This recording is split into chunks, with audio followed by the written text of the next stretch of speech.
Hugh Jackman's Wolverine is maybe still the best example of this to date. He's a quasi-invincible mutant. He's lived triple the lifespan of even the most prolific human, and yet he still remains deeply human. Not even in spite of, but often because of the things that make him so extraordinary.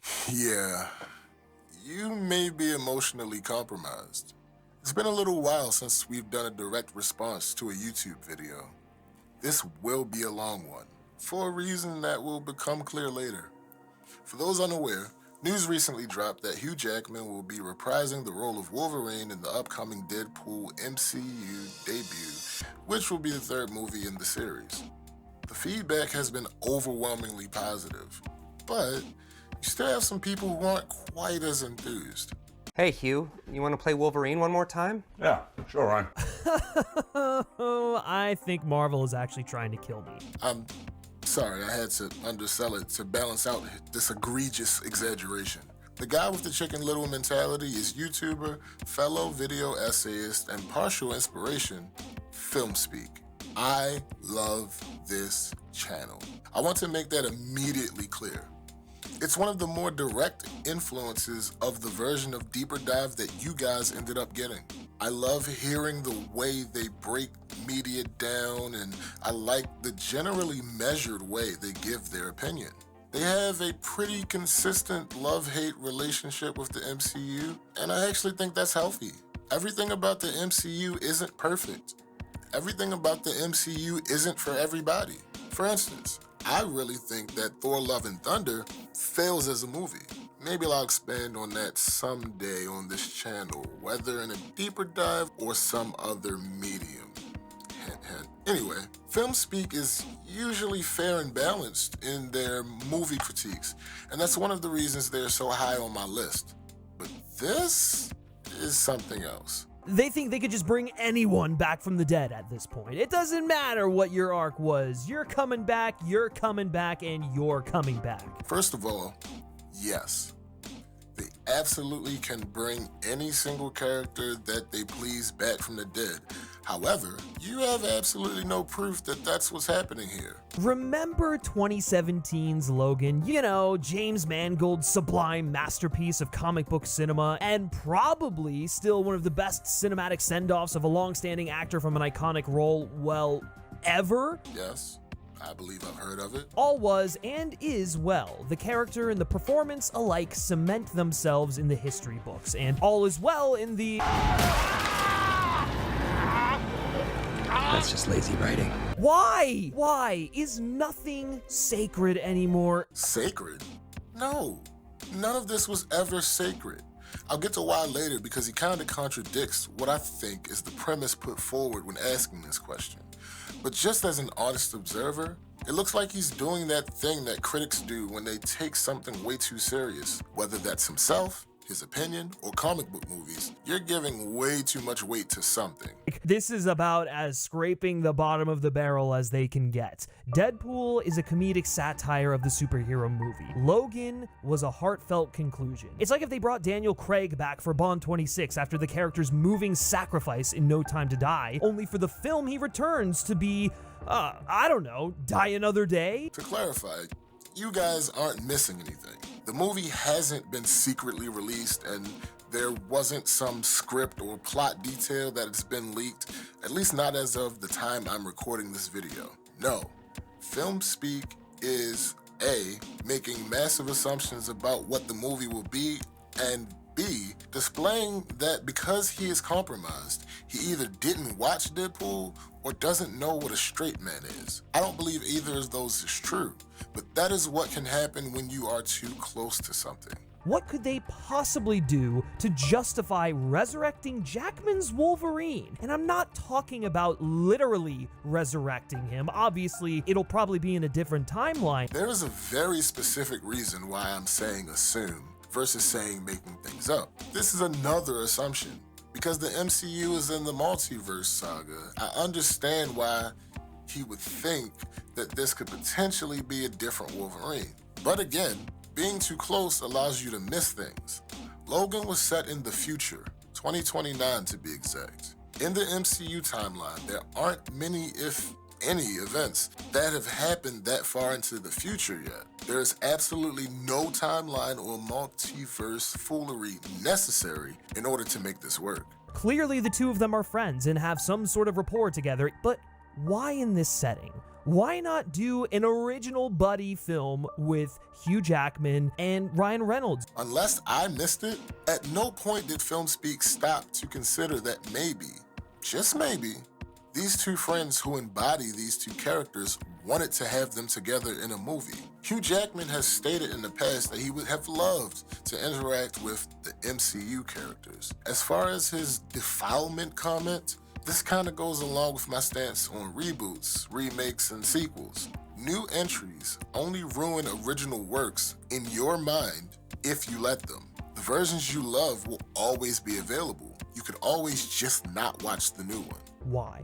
Why does it need to be Wolverine? Why can't it be one of Deadpool's own supporting characters, or quite literally any other X-Men? My theory about maybe the actors wanting it this way aside, in business it's generally a good idea to give your customers what they want. A big part of marketing in present times is blurring the lines of reality and, to use an old wrestling term, kayfabe, or rather blending in-universe and out-of-universe aspects. Wolverine and Deadpool have a pretty storied past in the comics. Also, watching what we have gotten to see about Hugh and Ryan's relationship, it kind of mimics the relationship of the characters. Deadpool even existing is tied to Wolverine and the Weapon X program. Ryan playing Deadpool is tied to the X-Men franchise being successful, which is in part due to Jackman or Wolverine. Deadpool has spent time following Wolverine around trying to get him to like him. We've seen the videos of Ryan trying to get Hugh to be friends with him. What FilmSpeak fails to realize about the situation is, to use his own words, it kind of writes itself in a way. When was it decided that pandering to fan fiction is more important than upholding the artistic integrity, narrative, character, and emotions? Never. FilmSpeak is harping on the cameos that have been pretty consistent throughout Phase 4, but he never actually gives an example of one hurting any of those things and why. Literally, the only time he talks about one of these cameos having any impact on the story, he admits that it worked. Also, I'm genuinely confused. Quick question, FilmSpeak. How is giving fans what they say they want evidence of being condescending to them? I don't know. Okay. There are so many original and even downright bold stories that you could be using this character to tell, and instead, you're just gonna bring back Hugh Jackman as Wolverine, the lowest of the low-hanging fruit? But the two aren't mutually exclusive. This is a problem that I have with snubs of any medium. A version of this that comes up with wrestling snobs is complaining about something that is predictable. They are unaware that they have watched so much wrestling in their lives that they are effectively trained to notice the tropes and other storytelling conventions. And because of that, they seem to not understand that sometimes something is predictable, or back in the case of Wolverine and Deadpool, something is easy because it's the right move to make. Granted, we haven't seen this film yet. We haven't seen a frame of it. Yeah. Constantly hedging by expressing that you're doing something wrong doesn't excuse the fact that you're doing something wrong. In this case, expressing that you haven't actually seen the movie that you are preemptively shitting on isn't a meaningful mea culpa. It's just literally stating the obvious, especially when you follow up immediately with, maybe Deadpool 3 will be good. Yeah, I'm not optimistic. oh, really? I couldn't tell. Similarly, with the resurrection thing, claiming that you understand that Logan isn't being resurrected doesn't absolve takes like F9, funnily enough, the last piece of media, I truly loathed. Resurrected Han for reasons. Star Wars brought Palpatine back for reasons. he is literally comparing this to a character who was presumed dead and felt like a resurrection because, let's be honest, out of universe, the plan was absolutely to kill that character off, and a character that actually died and was actually resurrected. Hell, it's not even Logan that's getting crapped on by this. Look at the extensive amount of work they put into the Wolverine. They brought the character back from the depths of trash it had been tossed into by The Last Stand and especially by X-Men Origins Wolverine. He may be projecting. I'm not sure, but I don't remember anybody complaining about Wolverine's character in any of those movies. And when you revive Jackman's portrayal of the character in a Deadpool 3 following the aftermath of Logan, you just have to ask yourself, why? What was the point in all of this? What was the point in putting in all that hard work to save the character? To say the Wolverine and Logan were the best material written for the character is one thing, and it's an understatement. But I don't know if the character needed the saving that he's implying here. Also, he's exaggerating again. All that hard work? It was 2 movies. If the implication is that a movie being bad or not as good as another means that people weren't working hard, then maybe FilmSpeak should have more respect for the industry. Furthermore, what does the MCU care what anyone else did with a character, particularly if they think they have a good story for said character? To anyone who thinks I'm just being dramatic or that my take is stupid, then let me ask you this. If it was announced today that Warner Brothers was going to be bringing Christian Bale back as Batman in a Shazam film, a decade after The Dark Knight Rises was about as definitive a send-off for his incarnation as could be, would you really be happy? No, I wouldn't be happy. But not for the reasons he set up. A lot of the analogies in this video have been reaches. That's because he's grasping at straws, trying to put together a 20-minute explanation of why this casting choice for a movie that we know nothing else about is the worst thing in the world, how it's defacing entertainment, and how it will potentially lead to the bursting of the comic book movie bubble. Yes, he literally says these things. But if I chop in everything he said that I think is crazy, I may as well just have put his whole video up minute for minute. Back to Christian Bale. This is a terrible comparison. For whatever reason anyone would like to come up with, Bale is not as important to Batman as Jackman is to Wolverine. Whether it's because of the lack of competition for Jackman, whether it's because of the horrible voice Bale used while dressed as the Caped Crusader, which seemed to get worse each movie, or whether it's because another actor he shared the screen with completely blew Bale's character work out of the water. Oh, remember earlier when I said, Why is nothing sacred anymore? sacred? No, none of this was ever sacred. Well, And no, I don't care what they do in the comics. why should this medium of storytelling you like be held sacred, but this other medium has to disregard one of its defining attributes? Film is a completely different medium because of the fact that you have actors attaching themselves to these characters for years. That means literally nothing. As long as an actor wants to play a character, they should be allowed to do so given that they're successful. And when FilmSpeak starts talking about comics, he starts to flounder.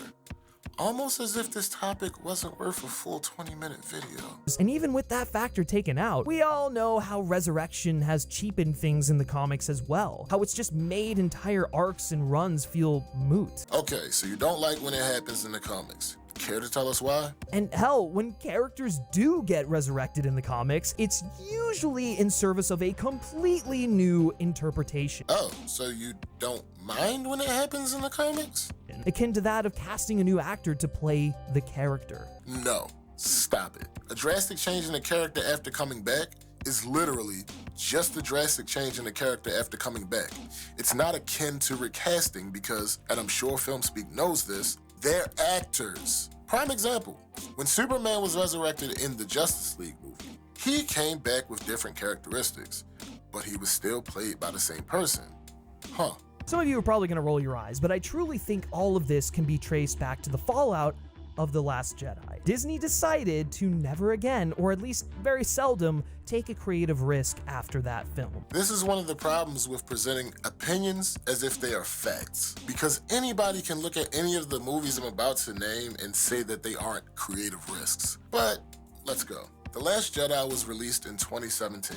Since then, the MCU has released Black Panther, the first African-based action blockbuster from the United States. Infinity War, a movie where the bad guy wins in the end. Endgame, one of the biggest fights seen in a movie ever. WandaVision, which was a risk if for no other reason than Marvel Studios getting into TV. Falcon and the Winter Soldier, a show partially about the struggles of black people in America. Loki, a complete departure from pretty much anything they've done before. Moon Knight, another departure project that had a pretty heavy mental health awareness concept. Ms. Marvel, which fits into a category that is really close to why so many people hated The Last Jedi. Shang-Chi actually fits in there as well. There's no reason for me to go into it. If you know, you know. Pixar released movies like Soul, Luca, and Turning Red. Walt Disney Pictures released A Wrinkle in Time, Encanto, Prey, Black is King, and Free Guy. That's 17 projects in less than 5 years.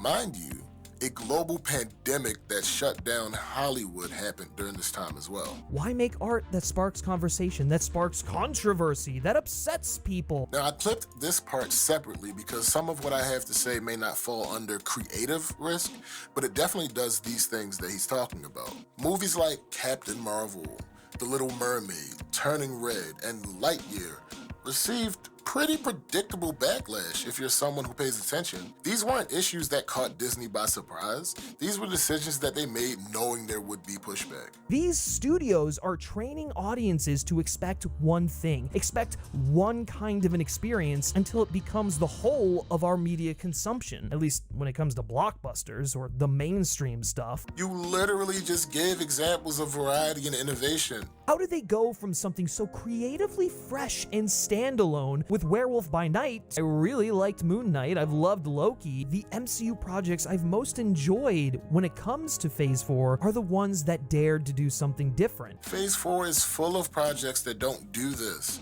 but he ignores that. Why? Is it because that doesn't work with the point he's trying to make? Is it because he didn't like those particular entries? I don't know.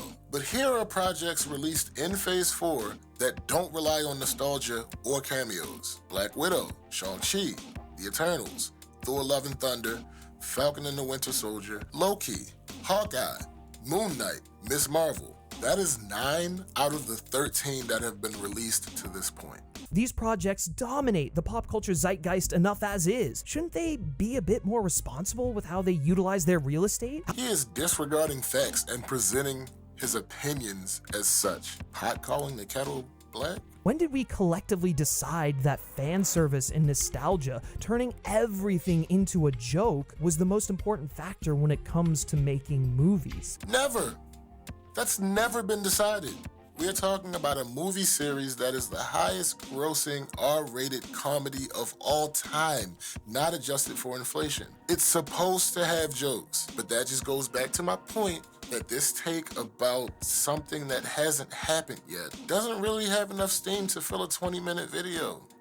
In my opinion, the steam ran out at about the 5-minute mark because nothing that we know says that Deadpool 3 will lack Shot composition, color, well-written, complicated, relatable protagonists, performance, emotions, creativity, originality. In conclusion, I'm kinda disappointed in FilmSpeak. This video is the worst video I've ever seen from him by a pretty wide margin. And here's the thing, I don't completely disagree with everything he said. Some of his points, with just a bit of toning back to reality, are absolutely valid. But the conflations, contradictions, and the thin through line of this video makes me feel he's doing what he's accusing the MCU, superhero movies, and blockbusters in general of doing. Just padding the checkbook.